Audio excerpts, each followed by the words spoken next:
Welcome back, world. It's the Black Psychologist Podcast, episode 39. We are back once again, like we never left. We appreciate everybody being here as we are doing our thing. We appreciate people watching, listening on all the streaming platforms. I'll be one of your humble and gracious hosts, as usual, Dr. Kyle Osborne. He is I, and I am him. And of course, I'm never here by myself. The guy I'm with, this guy brings the heat each and every time on the mic, every time we're podding. He saves lives. He takes off his blazer, loosens up the tie, step inside the booth. Superman is alive. The one and only Dr. Jason Coleman. What's going on, good brother? I'm good, man. What's up, bro? How are you? Good, man. Listen, man, I'm watching. Just finished up watching these playoffs, man. Like, listen, we're talking like Ric Flair intensity for these playoffs, man. Listen, man. Joe Burrow. I was just telling my nephew, Joe Burrow has that it factor, man. And his chains are real, man. His jewelry is real. Listen, man, he reminds me. That whole team reminds me of the old Cincinnati Bengals, like from a few years ago, like with Ocho Cinco and TJ Houshmandzada, TJ Who's Your Mama.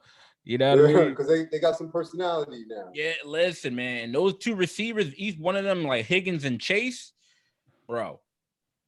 But listen, Burrow, obviously you should know, everybody should have known from LSU, watching him smoke the cigar in the locker room, man. Like the kid, he's not afraid of the big stage. You know what I mean? And like this is what I was telling this is what me and my nephew was talking about yesterday. Like the it factor, everybody sees it. Mm-hmm. You know it when you see it. You know what I mean? So we're gonna have some good years ahead of us with Josh Allen, Justin Herbert, Patrick Mahomes, of course, and Burrow. So that's what's up.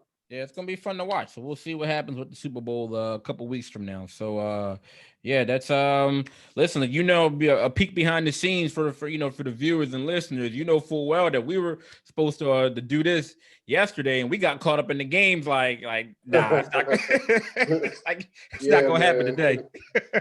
I mean, listen, it was intense, bro. Them games was good. Yeah, I mean, listen, plans turn into memories sometimes, but it is what it is. Yes, sir. That's how it goes. All right. So as like I said, we have quite a bit that we want to get to. Very important topics that we want to address today. So absolutely, we appreciate again everybody tuning in and watching and showing support and subscribing and providing some comments and some ideas for topics. We definitely hear you. We definitely are listening. So absolutely keep it coming. And without further ado, Jay, anything we need to get to before we jump into everything? Oh yeah, of course. Listen, just the numbers have been growing in terms of the views, so we appreciate everybody that takes the time to listen, subscribe. Definitely humble. Appreciate that it's growing, and we're gonna keep with the content. So just please continue to share, like the videos, and thank you. Absolutely. All right. So let's get into things. So unfortunately, last week, we received the unfortunate news that actress and director Regina King's son, Ian Alexander Jr., passed away by suicide. For those people that are familiar with Regina King, she and her son Ian are usually spotted like on the red carpet. Like he usually accompanies his mother for like all the red carpets on the various award ceremonies. And on a personal note for him, Ian followed in his father's musical footsteps. He became a musician and he became a DJ. And he always spoke highly of Regina, always saying and that's his inspiration, that's his strength and other different things of that nature. And it was like really, really unfortunate when that news came through. And he had just turned 26 the Wednesday before his passing. So very young, very, very young. And unfortunate news. I'm gonna read the quote or the message that the family left. So they said our family is devastated at the deepest level by the loss of Ian. He is such a bright light who cared so deeply about the happiness of others. Our family asks for respectful consideration during this private time. Thank you. Yeah, this was tough. I saw, the news, you started coming across my feed a lot all last week. Jay, what were, your thoughts when this came across your desk? I mean, obviously, very surprised. Obviously, you're surprised anytime something like this happens because it's pretty extreme. Um, First thought, obviously, you're saddened, for the family. Of course, he's a young adult. Really, I don't want to respectfully. I'll just call him a young man, but a lot younger than me. So to me, respectfully, when I say kids, I just mean in terms of barely emerging adults, right? In that age group. So it's a tragedy from that standpoint. But then when you start, looking at the situation, it's on a bunch of levels. It makes you think, right, about suicide and mental health in general, because here again we have another situation where from the outside, um, you have a person that appears to have a life that is desirable, right? Mhm. But like with all individuals, you just don't know. What you see on the outside is what you see on the outside, right? Again, we were just talking on, we've been kind of talking over the last few days. That was just kind of the tip of the iceberg because we had a rough week, right? But Miss USA, I think it was Shalise Chris, Yeah. that And everybody's kind of talking about now, uh-huh. who was the extra host. Um, and then you were talking to me about the mayor of, I believe it was Hyattsville, right, Maryland? Yeah, Kevin Ward. He's the mayor of Hyattsville, Maryland, which is an urban area outside of Washington, D.C. He was found dead at the age of 44 from an apparent Right. self-inflicted gunshot. And he leaves behind, a husband and two sons. So So, yeah. again, the reason why I kind of bring up all these people is they're all very well known, in their respective circles, right? These are all people that we would consider, for lack of a better term, we would consider them winning, right? Mhm. From the outside, right? And I think that's especially one of the reasons why, the young woman, Miss USA, is in the news because the reaction you hear over and over from people is, I can't believe it, right? And then they go on and talk about people's accomplishments, rightfully so. But the lesson that we have to kind of draw from this is that, it's the old saying, right? Like, don't judge a book by its cover, right? You don't know what's going on beneath the surface. And we've seen example after example of this over the summer with different types of mental health challenges, right? But it's mostly been like depression and anxiety, right? Mhm. We haven't really got to see this extreme, of a symptom of depression, which would be, suicidal ideation or somebody, actually going through with it. So um, again, obviously, I was shocked like everybody else. But then when you start looking at it, statistics, leading cause of death, African American males, 15 to 24. Second leading cause of death, 2019, suicide. Um, been talking about it for a while in terms of the numbers creeping up, for especially adolescents and emerging adults in our community. So, but what did you think? Yeah, I had a similar reaction because, like you said, from the outside looking in, it looks like these folks are doing well, right? So, as we're talking about these specific examples, you have a mayor, right, of a whole city or a county or area. You have the son of a world-renowned, actress and director, right? Most people know who Regina King's work is because of the amazing um performances that she's had. And then you also have, one of the former, USA contestant who's going on to go into media. Um, And I think, the question, especially as this was taking place, and, we get this question a lot, just from either whether it be friends, whether it be, outside people, colleagues, or whoever, but mostly usually from like the general public and family members that, especially come to us when these type of situations take place, especially in, the public forum or with celebrities, is the why, right? Is why, what is contributing to this? And it's not an easy answer because there are so many different things that are taking place, right? There are so many things to consider, and it really is an individual based situation as far as like what that person is experiencing. But there's some overlap, right? There's usually some type of general things that are taking place that are contributing to that. And that's the thing that went through my head, right? When these different individuals passing started to come to light, um you know I think you have these individuals, unfortunately, like at its core, that are trying to get through pain that they don't know really understand, right? You have individuals that are either maybe they're trying to heal from pain that they either can't stop from feeling, or they can't identify where the pain is stemming from. And and I know that for any individual that is in pain or that's suffering, whether it be from depression, whether it be from anxiety or overwhelming stress, it can be really difficult to articulate what they are experiencing. Right. So I think that's, you know, a piece of it at kind of like at its core, which contributes to individuals that are, at this point. And I think that's, one piece of it that contributes. But that was some of the things that kind of, questions that I got from people. And then also kind of like where my thought process was as I, these one after another, this news came out. I mean, listen, when somebody commits suicide, or God forbid, so they go through with it, and the person is no longer with you, people always gonna look for like a reason, right?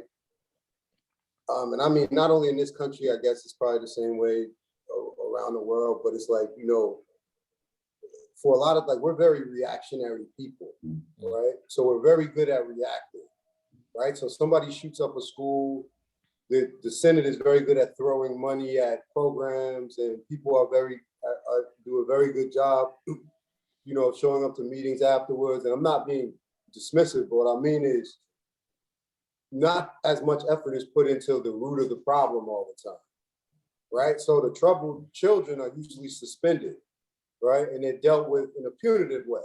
Mm-hmm.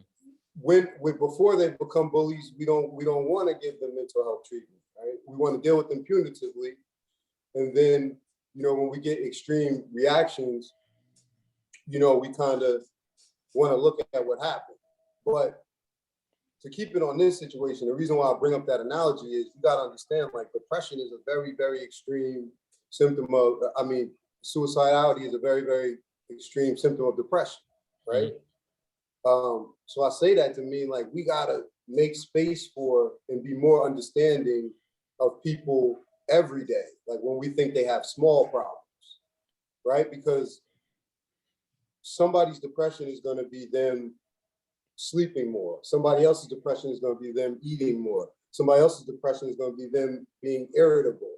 It's not going to necessarily be a situation where you're going to immediately say, let me go wrap my arms around that person, right? So sometimes, again, it's about being more understanding, and creating that space initially before we get to this extreme of a point, where somebody feels like they can reach out for help and say something without being looked at as weak, or as they can't do their job, or people won't vote for me, or whatever the case may be, yeah. Right? And I'm not saying that in blaming, I'm saying I include myself in that same number I'm talking about, right? Because the person we walk past, that we ask, how's your day? And we don't sit around to listen to the answer, right? Or we say, how you doing, and keep going. Like, we got to just be a little bit more understanding, in some of our interactions, man. No, I think, and that's the big piece of it, right? I think there's that lack of the mental health literacy component, right?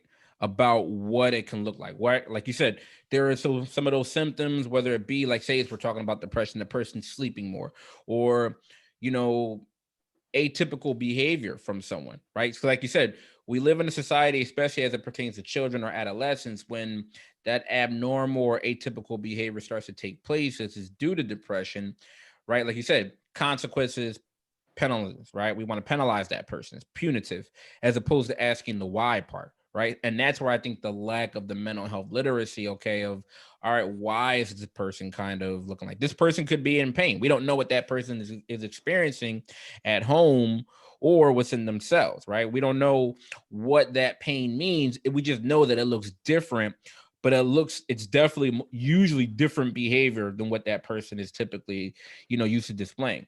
And, like you said, the understanding also comes with having a conversation. And I feel like that's another aspect of, we're I would like to say that the conversations are taking place more frequently, and I think that they are, but I don't think they're happening more frequent enough, right? Because one, having these conversations is difficult, right? They're also uncomfortable. They're very uncomfortable, and I don't think people really want to acknowledge that, right? If someone, were to react or come to you, right, when you have a family or friend that comes to you and say, "Hey, I've been feeling like, I've been feeling really down, I've been feeling depressed, or I'm having suicidal thoughts," what do you say to that? Right? A lot of people don't. They don't know how to react. They don't know what to say in response to that. Right? You might even have some family members or friends that might become defensive. Right? Maybe if they're the parent or if they're the partner or the spouse, because that might reflect on maybe how they feel, or maybe that they feel. You know what I mean? Like we've heard that from some of our clients, and Right. that when they've reached out or when they said, "Hey, I told my mom or dad that I was having suicidal thoughts," or I told my partner. And sometimes, like you said, the reaction is, "Well, what are you depressed for? Or what are you suicidal?" We don't do that, right? Especially in our community, we don't do that stuff, right? People have gotten that reaction. And so I feel like, unfortunately, sometimes you get some of those reactions, I'm not blaming family members, because it's not an easy, you know, comment or statement to get from anyone, right? Some people don't know what to say because they just don't know what to say, and they don't want to say the wrong thing, so they become fearful. So it's a lot of other different, scenarios, but it's an uncomfortable conversation. It's a very difficult conversation to have. And if people aren't comfortable having that conversation, people will tiptoe around it or they'll avoid it. And then we know what happens when you avoid these type of conversations, or then it manifests into something more severe, right? And then it's more pain and suffering for the person that's experiencing these type of thoughts, or that's experiencing the depression. So, I think that the literacy aspect is a big key ingredient, because that kind of spirals and kind of points out to a lot of different areas. I mean, I agree with you. This is my humble opinion, but I kind of draw like a parallel to a lot of people have the same dilemma when somebody they know is going through like extreme grief or bereavement, right? Mhm. Like, but a lot of that is on us, right? Like, you want to say something. The reason why you don't have nothing, most people don't have nothing to say, is because they want to say in their mind, they want to come up with the perfect thing to say to make this person what? Feel better, right? All right. Which is impossible, right? And if somebody's already suicidal or depressed, you're not going to be able to say anything to snap away the depression, right? It's the same way, like if somebody tells you something that some people don't have emotional space for, they don't know how to respond, they want to fill the silence with something, right? So they Mm. usually end up saying the wrong thing, right? And humbly, my advice usually to people is, you would say to them the same thing you would say to somebody you care about, right? Sometimes, first of all, sometimes saying nothing is better. Sometimes it's just your presence, right? And sometimes, whether it's depression, whether it's suicidality, or whether your kid got a bad grade, sometimes it's just saying, I'm here for you and I care about Mm. you, right? Totally. And then with some times and with some people in our lives, we know your approach is everything, right? So for some people, it's about control. Some people some people it's about saying, listen, I care about you. I'm scared. So can I either help you or get somebody to help, because I'm scared. You know, there's a lot of different ways you can approach people. We don't expect people to be obviously mental health experts, but what I'm trying to get across is that most of the time, simple is better, right? Because if a person is going through a crisis and they've reached out to you, you already got what it takes, to bring them the comfort. That's why they reached out to you, right? So a lot of times your presence is enough, and if a person, of course we're talking pre-COVID, but when people used to give me advice about what do they say to somebody who's going through grief, if you have that type of relationship with them, give them a hug and tell them you're here for them.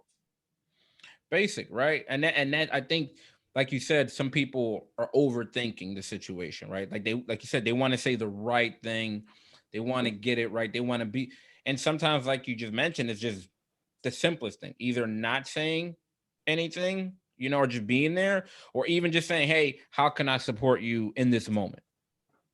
What do you need from me? Right? How can I help? Right? It's just something, just that simple. And that's where the literacy aspect comes from, because we're able to get that out, to just say any loved one, and say, hey, if someone comes to you, and like you said, if they're coming to you, they're coming and opening up to you for a reason, because this isn't easy, especially in our community, in the Black community. This is not, it's not easy for anyone, but especially because of, just the intergenerational stigma and just, this reaction.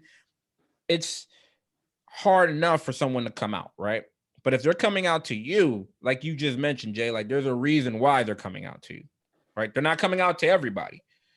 So, that's the part, that's that literacy component that, that I was mentioning, is that if we're just able to, if people are able to understand just that simple friend, like you said, how can I support you? Or what do you need from me? Or like you said, hey, thank you for sharing that. I love you. We're going to get through this. I'm scared too, right? Simple, right? As opposed, like you said, people naturally go into that overthinking. I want to say the right thing. But, it's difficult. I mean, it's a difficult situation overall. But I mean, just those simple phrases, just allowing that person to say they have a space, absolutely could do a lot of good. And it's so important. Yeah. But here's the thing, Jay. So I have to ask you this, right? Being, that we've seen, with Ian Alexander Jr., and we talked about the mayor, it's been really difficult, and especially, like I just mentioned, in our community, the suicide death rate for men is 4 times higher than it is for women. So why do you think so many Black men are hide their mental illness? Like, what do you think is contributing to that? Because that's important, right? Because first of all this happened, a lot of articles were coming out, and a couple of those, like you said, we talked about, came across our way, and that's a big question that I've gotten, not only through articles, but just people just ask me. First of all, I just want to point out that's an excellent lead in to the next article. That's great. You did a great job on that. I'm trying, brother. Listen, I'm trying. But on a serious note, there's a lot of layers to that, right? When we talk about Black males and mental illness, I think there are 2 heavy factors, though. I think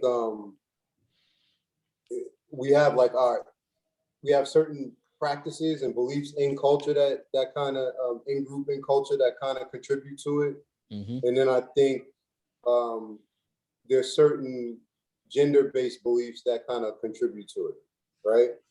What I mean by that is, like, in terms of our identity, as Black males, like concealing our emotions, whether we express our emotions or not, is kind of directly tied to our masculinity or femininity, right? Depending on how you want to put it, our definition of manhood. When we talk about culture, acknowledging, that you're having internal problems is taboo, right? Acknowledging that things are out of your control is taboo, right? And this isn't, listen, I say this a lot, like, with certain things, like there's an inverse relationship between like being emotionally expressive, being cerebral and about your feelings, and your identification as a man in our culture, mm-hmm. right? Um, it's funny that you say that because I was looking and preparing for this. And, there was a meme going around, and what they were saying was, and I got it right here. What they were saying was, not they were saying Tyrese had a mental breakdown online in regards to not seeing his daughter in 2 years. People laughed at him and made him a meme. Kanye West had a mental breakdown on TV. People called him crazy. He became a meme. The world watched Will Smith listen to his wife tell him live she had an affair. People laughed at him. He became a meme. And people wonder why black men don't open up about their mental health. Right. I mean, black men, you know, especially with those examples that you mentioned, and highlighted, is that black men have specifically haven't been actually been given the opportunity to be vulnerable, right, or to be heard or to be understood. Like you talked about that situation, especially with Will Smith or with Tyrese, you know, where you're talking about like family, right? Situation, family dynamics are being affected by what's happening in their lives, and it's not acceptable in the mainstream, right? You're being ridiculed, you're being mocked, you become a meme. So now all of a sudden, in this vulnerable space, now you're being ridiculed. So how is that going to reinforce, you know, the next person to open up, right?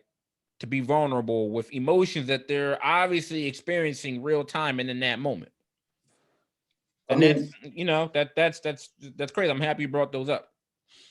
listen, man, I want to ask you something because I want to know how you feel about this. I mean, this has been my experience definitely since I've been in the field and just throughout my life, right? It may be true across cultures, but especially within our culture, right? You can look.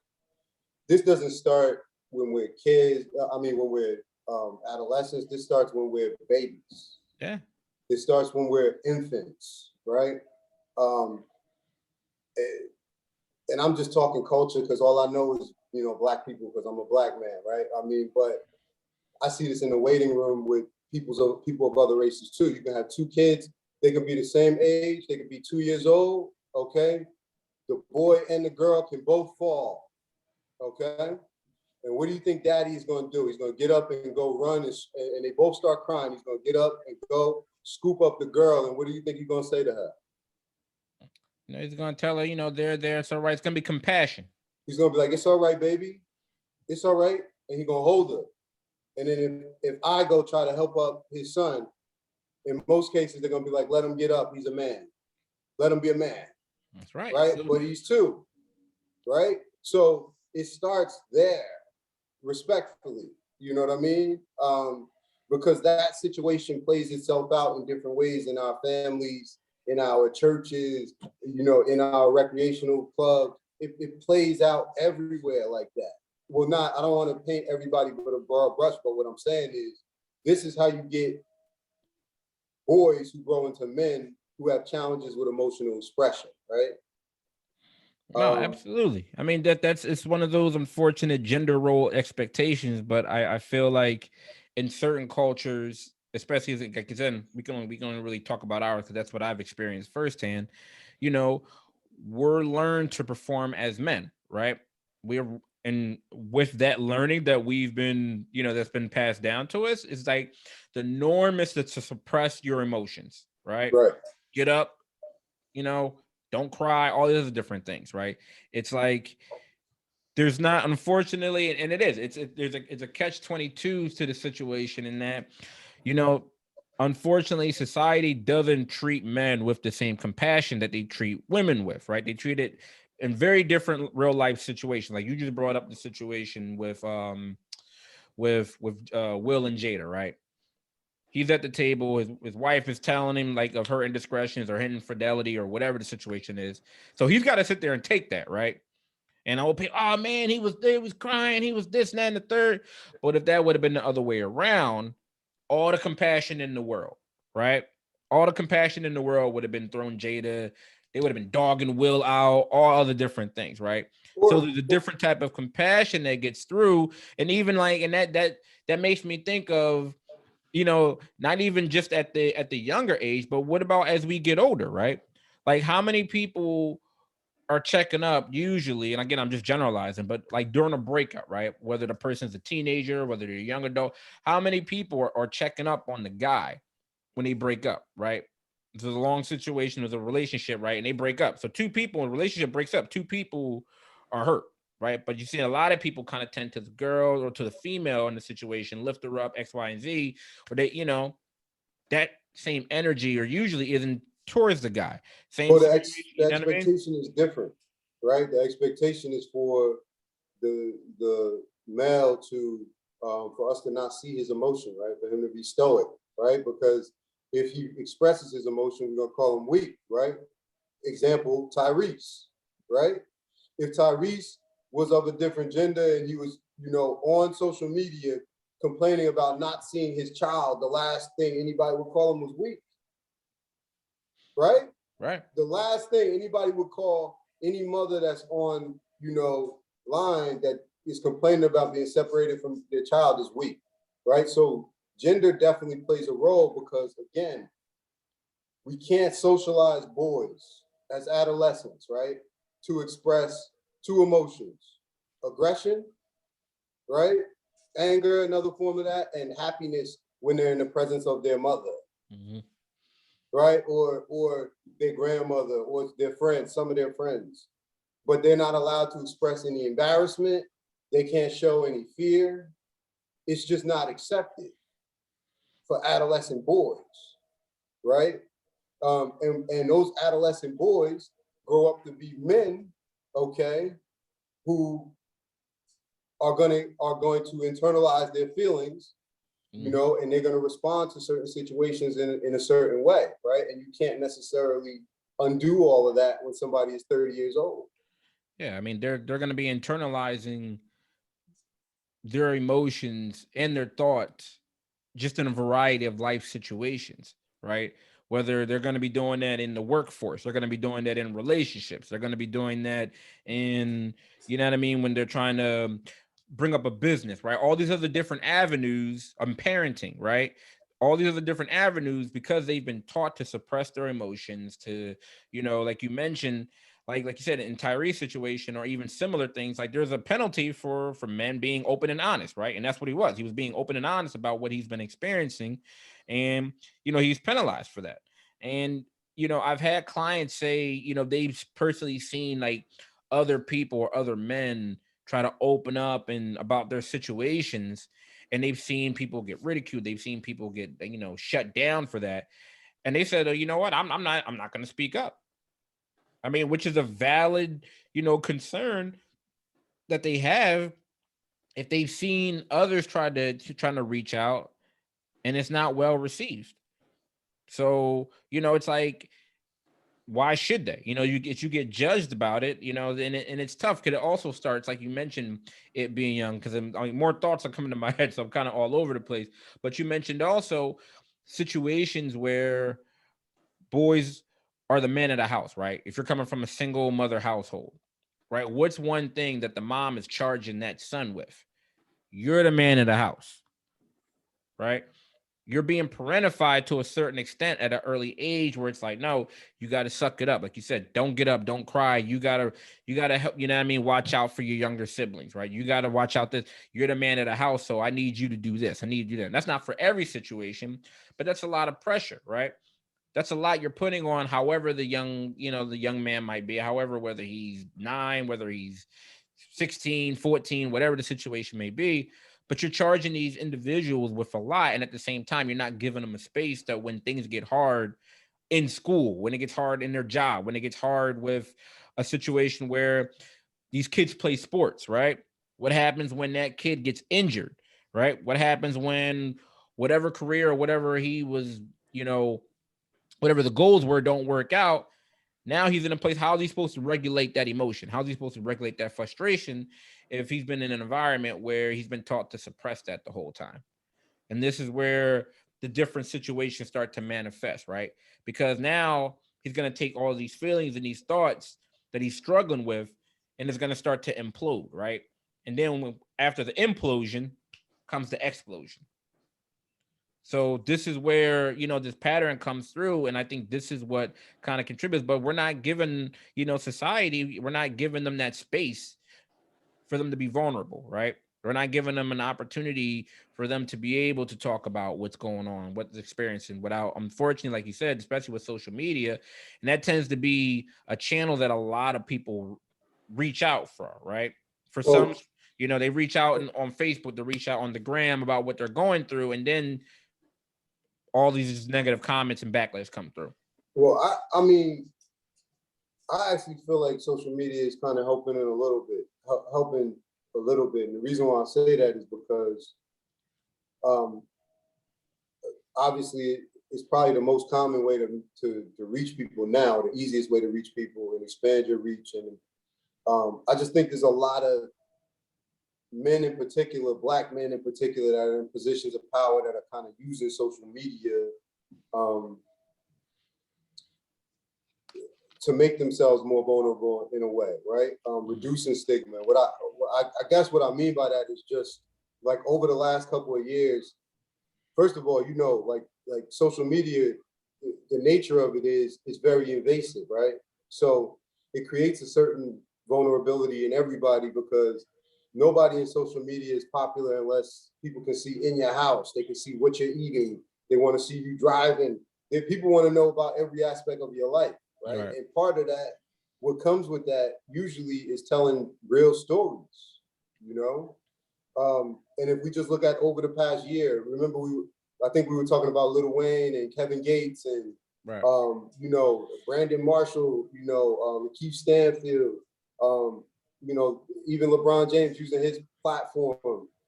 Everybody is using social media either to talk about something personally, in terms of whether it's therapeutic for them or whether they're just using their own story, um, to kind of normalize the situation.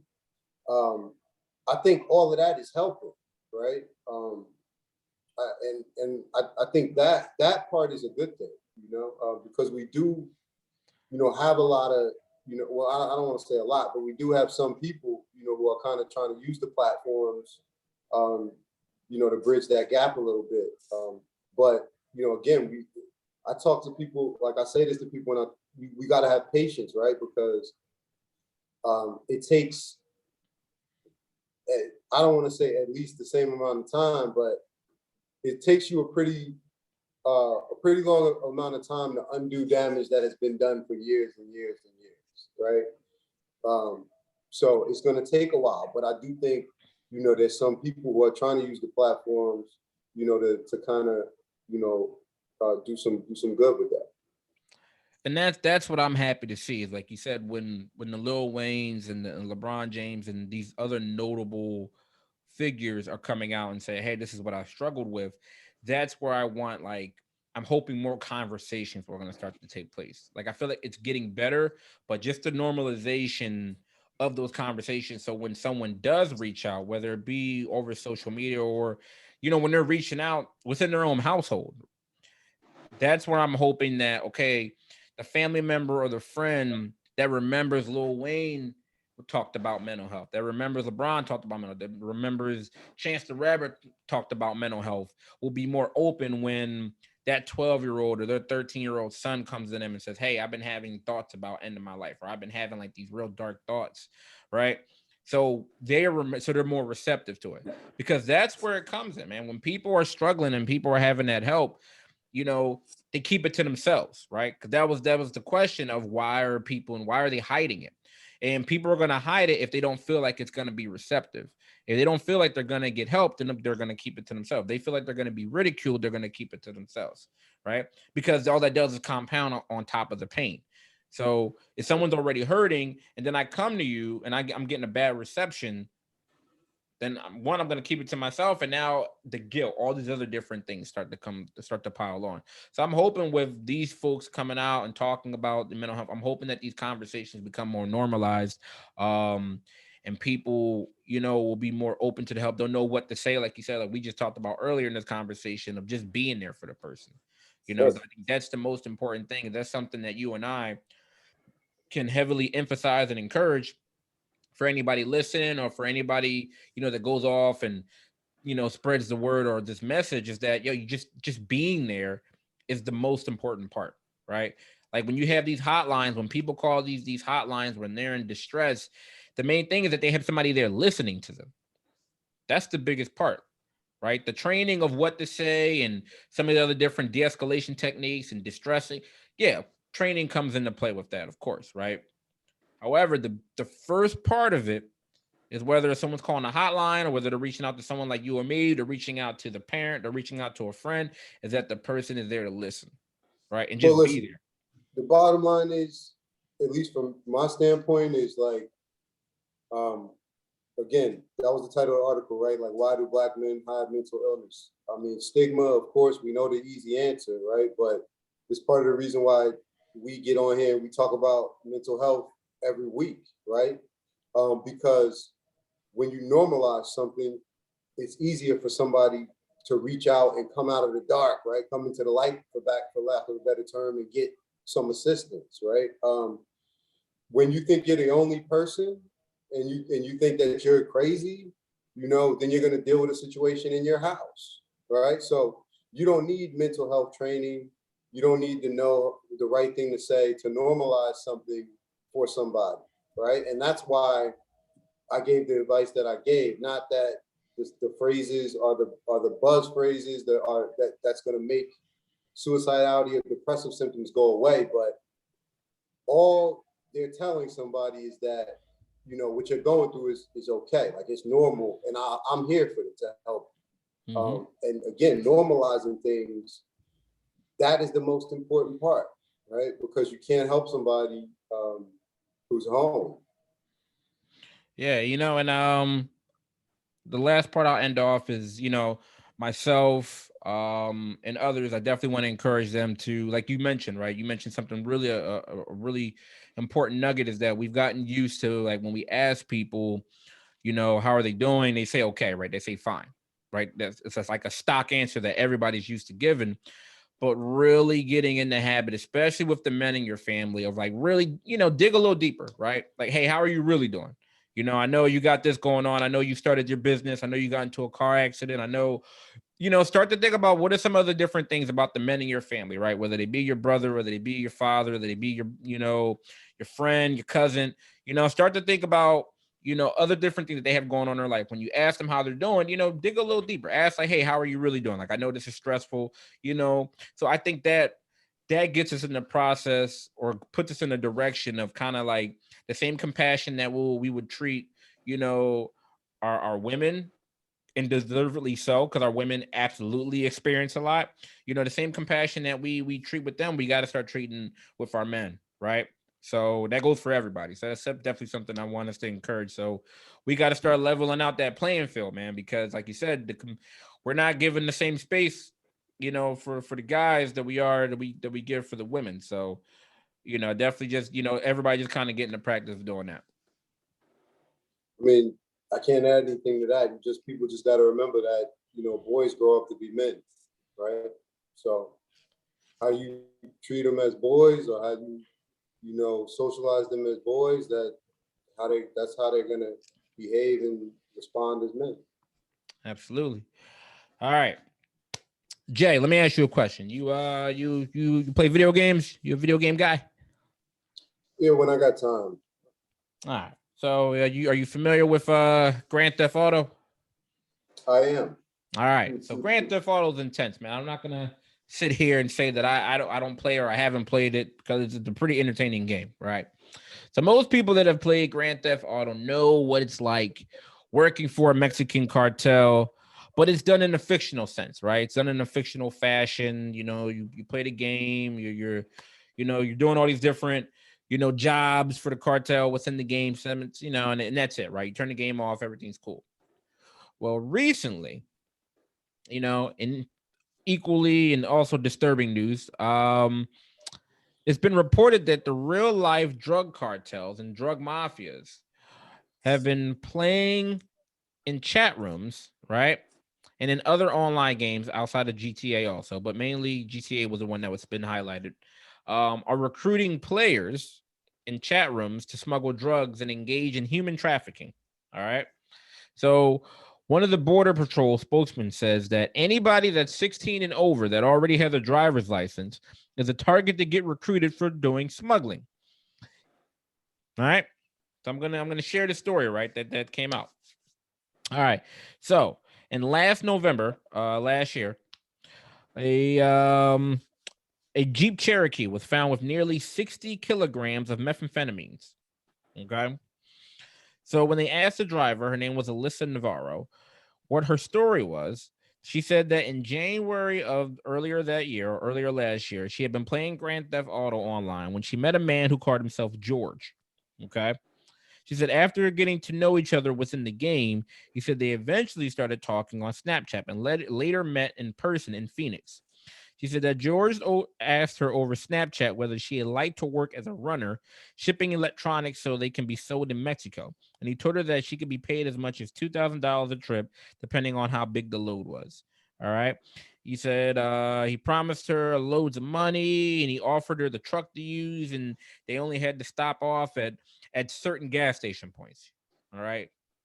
So and they said, yeah, this has been an ongoing thing. There have been a lot more cases of this popping up. That these drug cartels are recruiting people through GTA and other video games. What's your take on this, Jay? I mean, listen, anytime you start talking about, human trafficking, um, using kids, manipulating children for drug mules and things like that. Um, Obviously, it's very concerning because there's many ways that they could be harmed. Whether we're talking about physically or psychologically, and used in that way. But for the victims, like, and this is going to sound, but this comes down to usually like parental supervision, right? And again, it may sound controversial. I'm not trying to blame everyone, but a lot of parents are simply unaware, who their children are communicating with online. But more specifically, it's not even about that. A lot of parents are unaware of like all of the features of these video game systems, right? So you'll have parents that'll tell you that their child has no access to the internet, right? But he talks to his friends all day while he's playing his video game, right? So that's why I said it comes down to a parental supervision issue.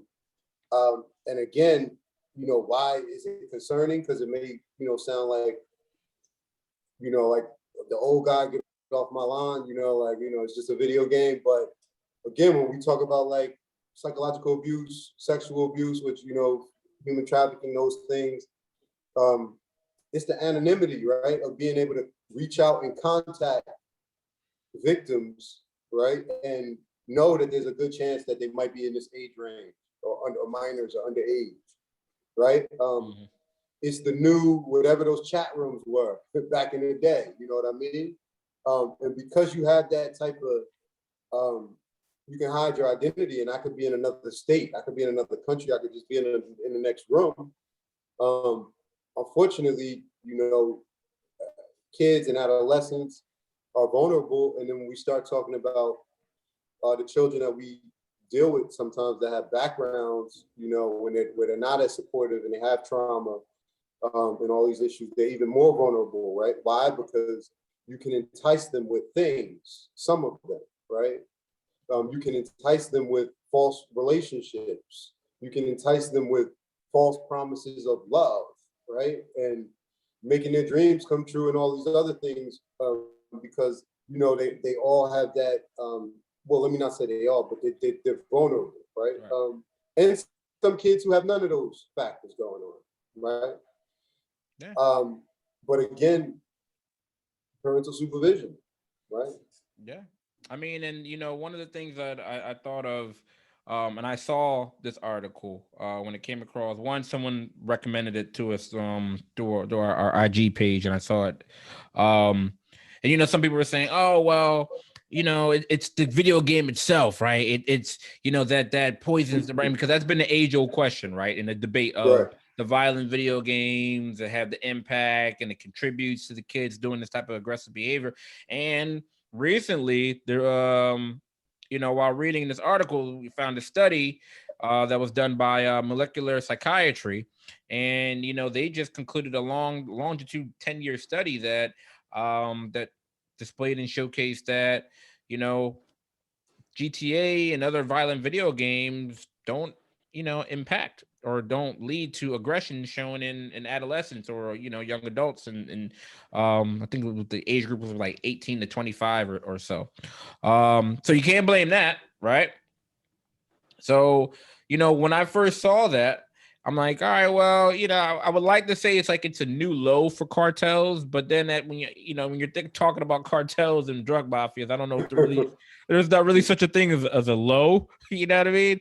I mean, you look at it, unfortunately, when you're talking about operations such as these, I imagine they're always looking for new ways to make money, right?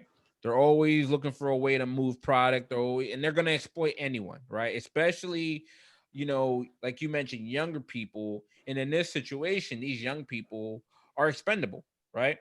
Like in this situation, they're sending this young lady back and forth across the border in a Jeep, right? And they're like, hey, we'll give you a couple thousand, but she's the one getting arrested. She's telling the story of whoever she met and these probably fake names and so on and so forth. So that's this. It's the exploitation, right? So I would like to say that I was really like shocked about this, but I'm not, unfortunately. I'm along the similar lines where, like you said, you have a vulnerable population in the sense of like one, you're enticing these young kids, right? And you're gonna say, hey, I got some easy money for you to make. And that's probably in how it sounds like in her story, that's how they're promoting it, right? That's how they're kicking it to them and say, hey, you can make a couple grand. We'll give you the car. You just need your license, and it's electronics, right? So they judge it up in that way, and then it's a situation where they're vulnerable because I think it's similar to kids that get recruited into different gangs, right? A lot of times you have, you know, kids that looking for a sense of belonging, right? Looking for a sense of purpose. And, you got these kids that are just like, hey, you know what? You do this, you're rolling with us, or you're doing it, you're giving them purpose, you're giving them all these other different things where there might be a void, in their life due to whatever situations. Like you said, you do have kids from different multiple backgrounds.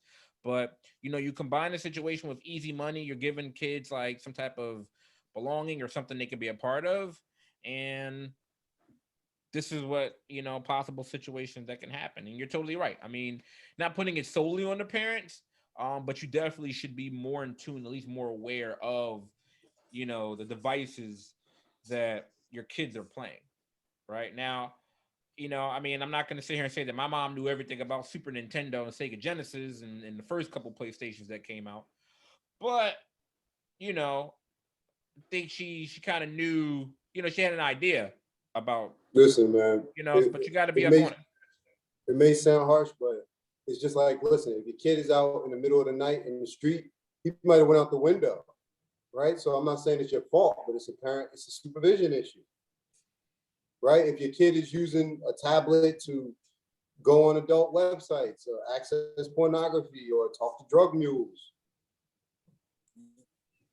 you're paying the bill, the Wi-Fi bill. It's a supervision issue. Yeah. You know what I mean? So it's not a, I mean, I get it because parents will take it personal, right? Because the first inkling is the first thing you're going to do is, oh, it reflects on me. No, I didn't say fault, but it's a supervision issue. If a child gets hurt at school, right? You don't necessarily blame the teacher if another kid hit him, right? But you are going to say who was watching him, what happened, right? You'll blame them if they don't know what happened. Why?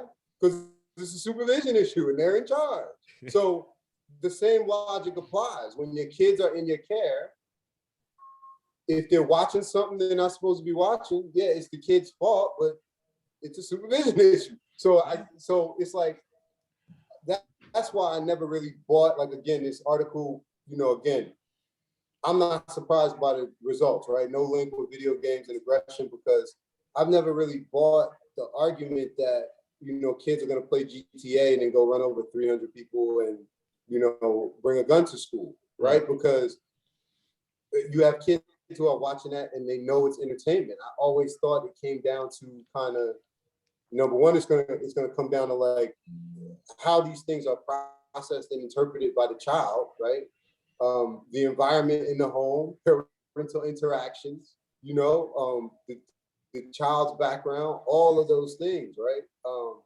I've always thought it was a weak argument with no teeth, right? Because the same people making those arguments are watching war movies, Saving Private Ryan, or they love gangster movies, but we're not worried about them and they don't think it impacts them. So it's one of those like look over here arguments.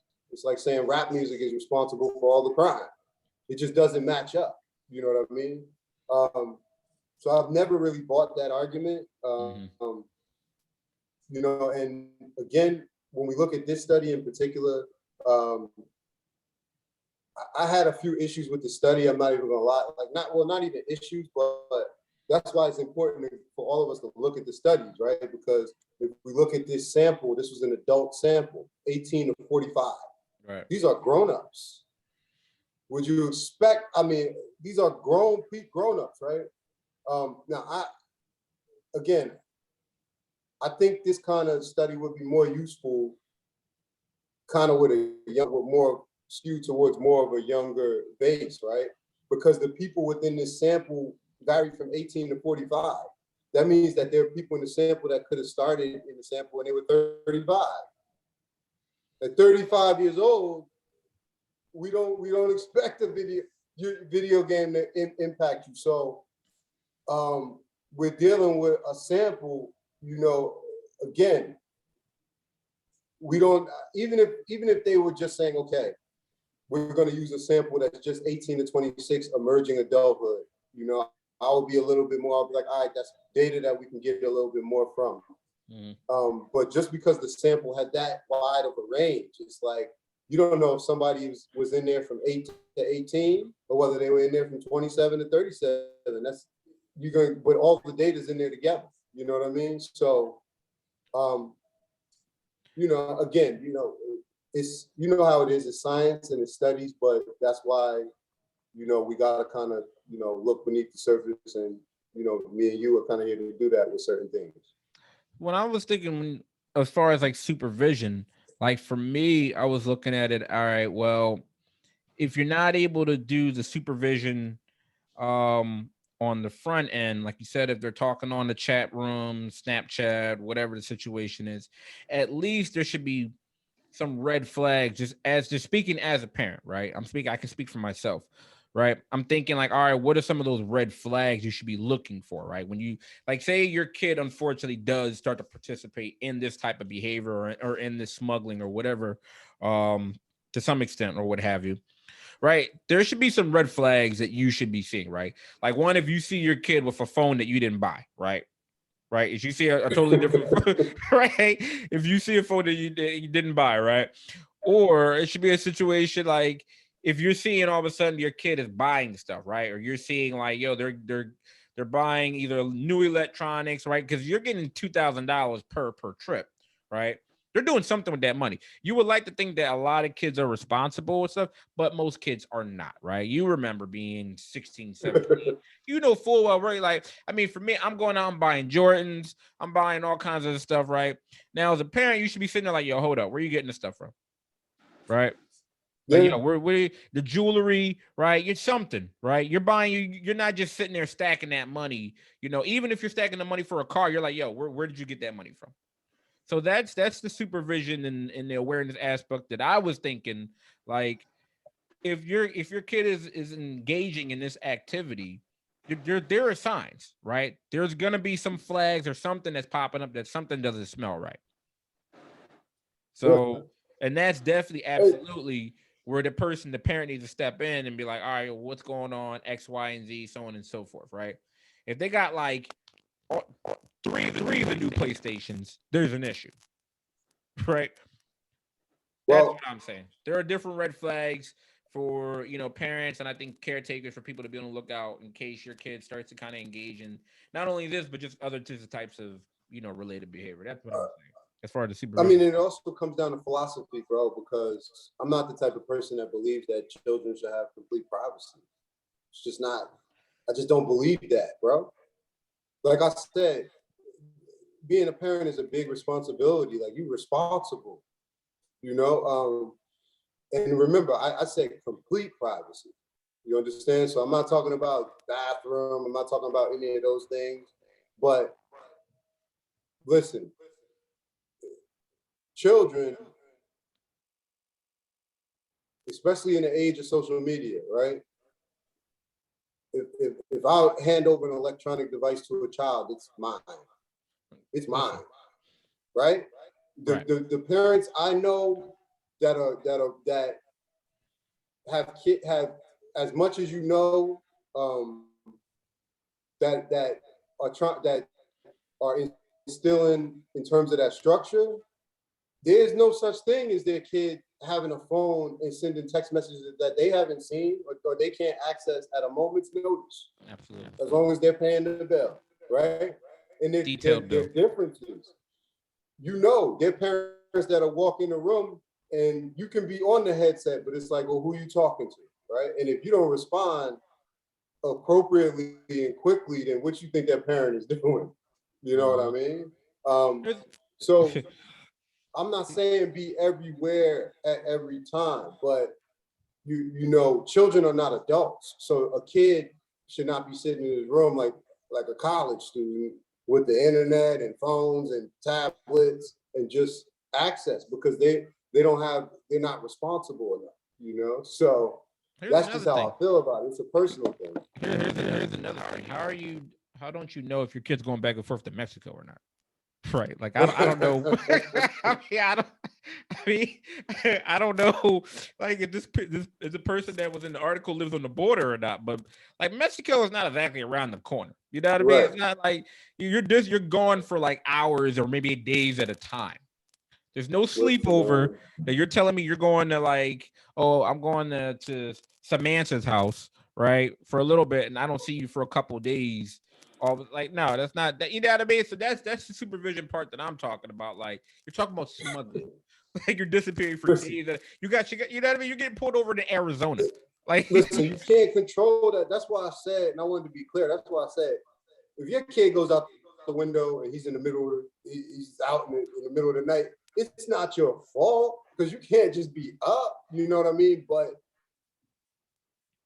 you're responsible. It doesn't change the fact that you're responsible. If he goes and breaks a car window, the police is gonna say, "Sir, you got to pay this bill because you're responsible."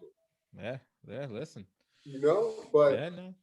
if your kid is taking your car and going to Mexico and you didn't realize that they were gone, then you might have other problems. Yeah, absolutely. I agree. All right. All right, Jay. So you into this cryptocurrency that's taking the nation and our financial Yes, world by storm? yes, I am, man. I lost half my money like everybody else with Bitcoin last week. There you go. See, there you go. See this guy. You guys listening to this financial mastermind. This is you know what I No, mean? man, not a mastermind. If I was a mastermind, I would have made money last week. All right. So speaking of making money, while others are making money with cryptocurrency, Mental Token, which is a company by Phil Kennedy, I'm sorry, is using cryptocurrency to bring awareness and support to mental health issues around the world. All right. So Mental Token is working towards building a charity wallet to give donations to mental health organizations around the globe. All right. Let me pull this quote up really quick. All right. Because when I saw this, when you sent this to me, I was like, oh, okay, this is pretty cool.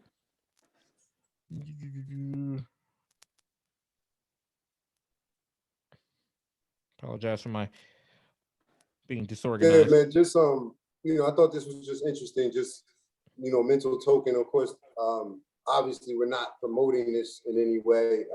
Just kind of raising awareness. And there are many different types of like mental health charity tokens. Um, but again, similar to like other cryptocurrency, limited quantity, they do fluctuate in value, and they only exist electronically. But I thought it was very interesting because again, it's just another way that people are being innovative and using technology to kind of help charities raise money. Um, and this token was specifically designed, for contributions to specific charities and kind of just to have a new way to do that. So um, I just thought it was, an interesting thing to raise awareness. Yeah, finally got myself together.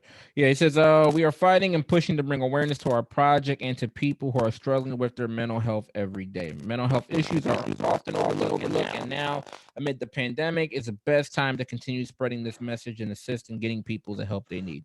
Yeah, I like this. Again, this is the next big thing. I like the parameters and the manner in which they're using it, because it's like 3% of every transaction goes to a mental health charity on a monthly basis. So there are different mental health charities per month. um and I'm with anything that go towards assisting organizations that specialize in research, or with assisting people that suffer from mental illness. They're putting it in the appropriate hands, and this is pretty cool. Like, you can buy NFTs or the meta pets. They have like 35,000 holders. Like, it's trending. So I'm totally on board with this. I like, the manner in that a lot of different organizations are going forward with like new and innovative ways of how to support, mental health. Whether it be through the agencies, whether it be now through cryptocurrency. Yeah, I'm all the way with this. So this, yeah, sign me up. I like, this is pretty cool. Like, I'm not Uh, advertising it. This is not an endorsement by the Black Psychologist podcast. And in case they're listening, we're opening. We're open. But this is a good situation. I'm with this. I mean, listen, people like cryptocurrency. Well, there's a lot of interest in crypto. Whether or not people are skeptical of it, I think we can all agree that it will have a role in the future. And again, for a lot of individuals, it could be a way for them to send, larger amounts of money at a reduced, kind of transaction costs, reduced fees. A lot of complaints people have had in the past when it comes to like supporting charities is lack of transparency. So in terms of kind of knowing where your money is going, and then again, reach, right? The reach is global when you start talking about tokens and cryptocurrency and stuff like that. And if you can do all of that and donate, to kind of charities while you're doing it, and raise, awareness for mental health, I say why not, But just to say, I just wanted to make sure I said that mental token isn't the only one. I couldn't write down all of them, but there's more than a few charity tokens that are out there now. This one, I guess, I don't know if it just launched, but this is why they were, I guess, doing a few articles on this one. But there's a few out there that you can kind of look into. You know. Yeah, absolutely. This is definitely a some worthy causes. So I'm liking this trend. So this is cool. And the one thing I just want to say though is that obviously with anything when you start talking about finance, like people should be informed before they kind of go into anything, or definitely before they make a purchase. And you should be informed about the purpose of these tokens. This is not Bitcoin. This is not Ethereum. The primary use of this is donating to charities. Okay. So again, we're just kind of bringing it up because obviously it has something to do with mental health. And crypto is, obviously a hot topic right now. So do some research on your own if you plan to, make that type of investment. Very important disclaimer, my friend. All right, Jay.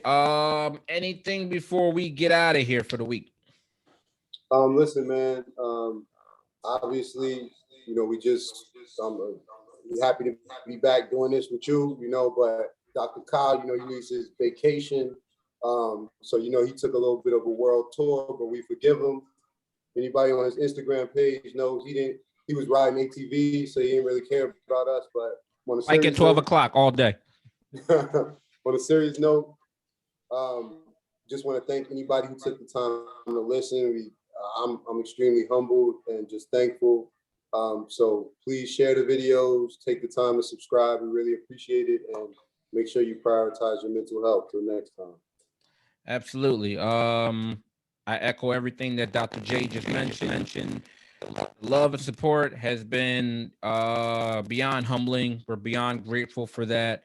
Yes, please continue to share, continue to, spread the word. We're loving the feedback, we're loving the ideas, we're loving um all the just different, positive reception that we've been getting from everybody. So we're gonna continue to pump out the content. Appreciate everybody watching and listening. Like you said, wishing everybody a good mental health, and our thoughts and prayers are with, the families and the loved ones of Regina King's family, and the mayor's family, and Miss Christ, her family. A lot of people are dealing with a lot of different a lot of tough issues, and a lot and are struggling. So absolutely, please be kind to one another, be open, be there, share, and like I said, wishing everybody good mental health. Jay, until next week, my friend, we'll do it again. All right, my brother. Later. All right.